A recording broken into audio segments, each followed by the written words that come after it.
We're glad to have you back. The telecommunication industry has no doubt remained a major contributor to national economy, with the information and communications technology industry contributing about 18.94% to gross domestic product at the second quarter of 2022, regenerating a quarterly revenue of 408 billion naira to the federal government. Nearly 3 years after the launch of Nigeria's national broadband plan, which seeks to cover 90% of the population by 2025, the broadband penetration rate in the country remains on a slow lane despite recent claims by the Minister of Communications and Digital Economy that the nation has achieved 100% broadband penetration across the country. The minister was represented in Abuja, who represented the president in Abuja, explains that the federal government increased its broadband penetration cover from 23% in 2019 to 77% in 2023, making the country achieve the 100% cover mark. Let's talk more around this development as we assess other contending issues in the telecommunications sector. I have a startup coach, a friend of the house, Mr. Idowu Akinde. Thank you so much for your time. It's good to see you, Mr. Akinde. How are you today? Thank you, as always, Tolu. Always a pleasure. Yes, I think I'll start by asking you that you are a major player in this space. What is your understanding of the level of internet connection? Can I say broadband penetration? Let me use that very term. What's the level across the country in your assessment? As I've said many times, Tolu, I try to stay away from political interpretations of statements or, public statements on this show, right? This is a business show, okay? Yes. But I would like to respectfully and politely disagree with the Honorable Minister about the claim of 100% penetration. Perhaps the word, and I might be jumping, I'm completely speculating here.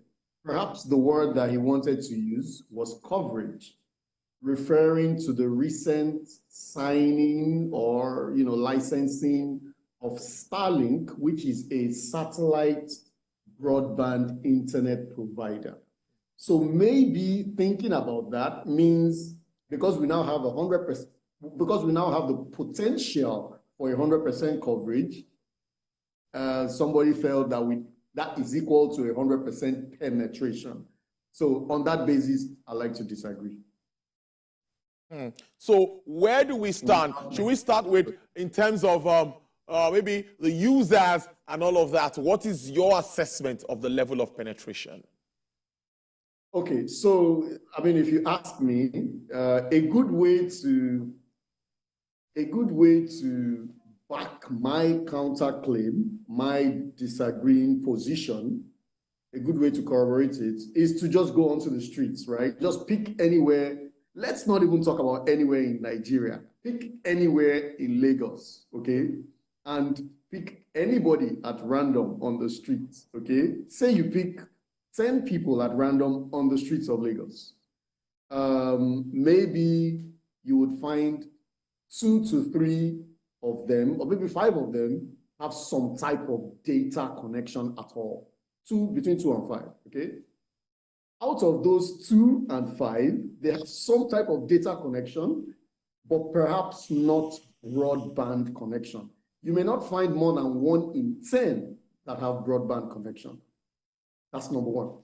So we already know that broadband is not the most widely adopted medium of internet delivery in Nigeria today. Let's establish that, okay? We already know that. So even in terms of usage, claiming that broadband has 100% penetration calls for a review of the data that is informing that position. So if we were in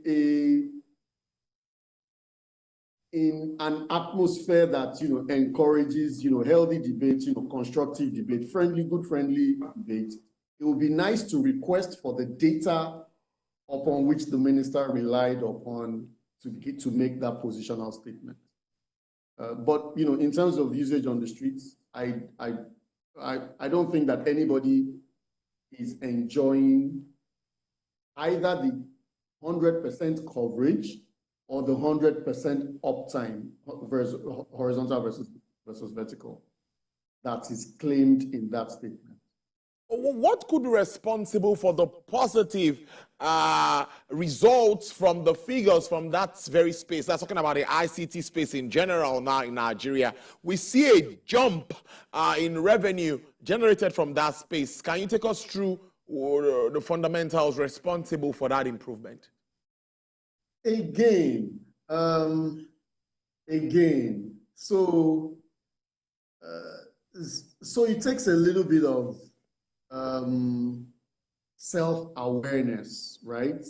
Not to interpret headlines, as they appear to be, but that statement makes a claim that the Ministry of the Digital Economy, not the entire digital economy, and if I'm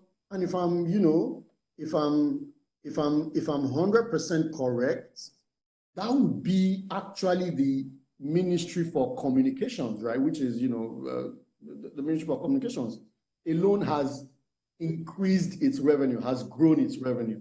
That is one parastatal that has done well. Even if we don't query that claim and ask for backup data to corroborate it. That is one thing. The populace, the public, the businesses and consumers and individuals that ministry is responsible for catering to, right? People like myself, yourself, we all have some type of internet or connection, right? Whether it's our home Wi-Fi or it's our office internet or it's the mobile one that we use, in transit. We all have some type of data connection, all of which were licensed by this ministry. Excuse me. So the ministry may have made a lot of money from licenses, from fees, from fines. Who knows? I don't know.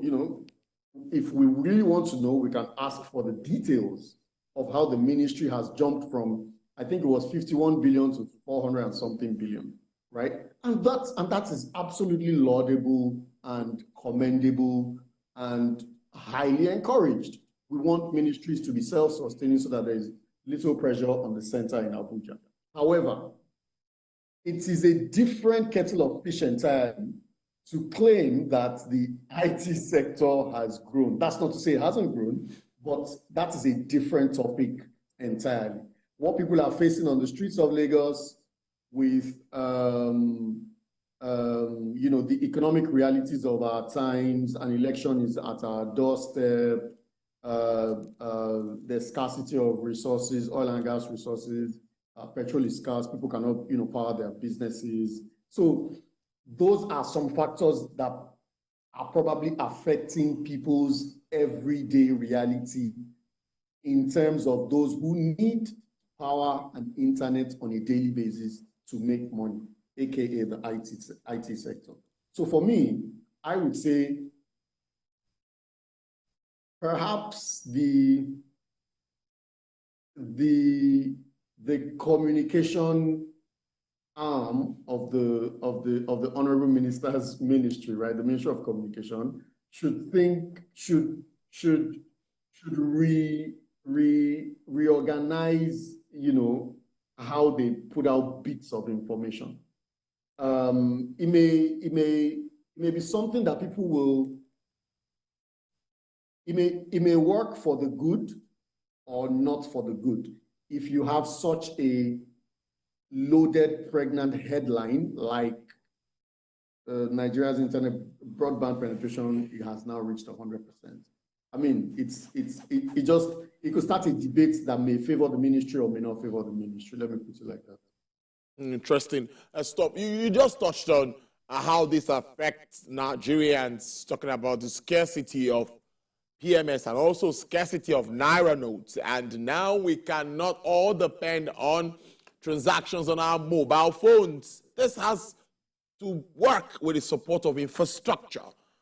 So I am asking you, you're smiling already, but I'm asking you, how well do you see our infrastructure supporting this challenge? We are supposed to move to the cashless space at the moment and leave the cash transaction environment. But we don't have that base to support that.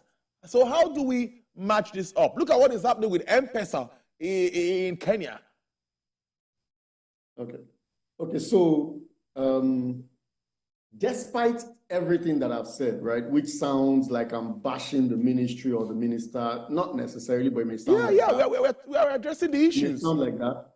I'm going to switch on right now the incurable optimist in me, because I understand from experience how technology implementations and migrations generally work. Implementations, deployments, and migrations generally. So there is always some period of friction where technology is not exactly robust or ready enough for the kind of demand that users place on it. In my head right now, there are a couple of factors. In fact, let me just give you an example. This morning, I had to go hunt for fuel, and after spending many hours on the queue, I got to the pump, and the lady said they were not accepting either the POS, either the card, my debit card, or transfers, because all day long, none of those digital channels had worked. Now, I'm sure you know that I wasn't the only person in that filling station.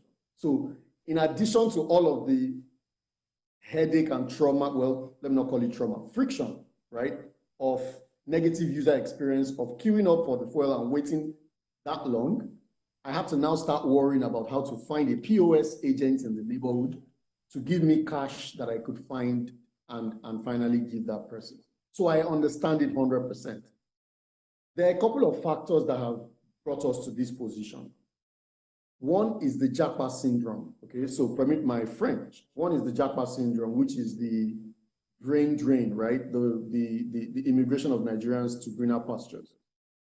Many of the competent IT personnel that were in the banks and other financial infrastructure, financial system industry, FSI players that were supporting our digital infrastructure, many of them have run away to Canada, US, UK, Europe, Germany. They've run away, they've gone, okay? Because it's easy to go when you can establish that you have the skills in that place. And that's another conversation for another day. So there is already, so if you talk to any banker friend, senior person, in confidence, they will tell you that many of the banks right now are really trying hard to replace those competent hands that have left with the same or similar minimum level of competence. That's number one. Number two is all of this, all of this talk around currency change at the same time that there are so many factors at the same time. So people cannot withdraw or hold onto as much cash as they need to hold on to. So where am I going to? I said I will switch on the incurable optimist. Yes, these are challenges. Yes, the federal government should have put in place measures to mitigate many of these challenges. But for every technology implementation, there is always a frictionally period of implementation or adoption or migration. So it might be slightly painful, but this is the way to go. This is our future. Let's stay here. Okay, let's just bear with it. Well, like you said, we're going to have a part two of this discussion because we need to take it up from where you stopped today. A very interesting conversation. And despite your tight schedule and all of the stress, thank you so much for being able to join us on the show. We don't take this for granted at all. I've been speaking with Mr. Idowu Akinde. He's a startup coach. Do enjoy the rest of your day. We'll talk later. Thank you so much, Tony. All right, well, it's that time.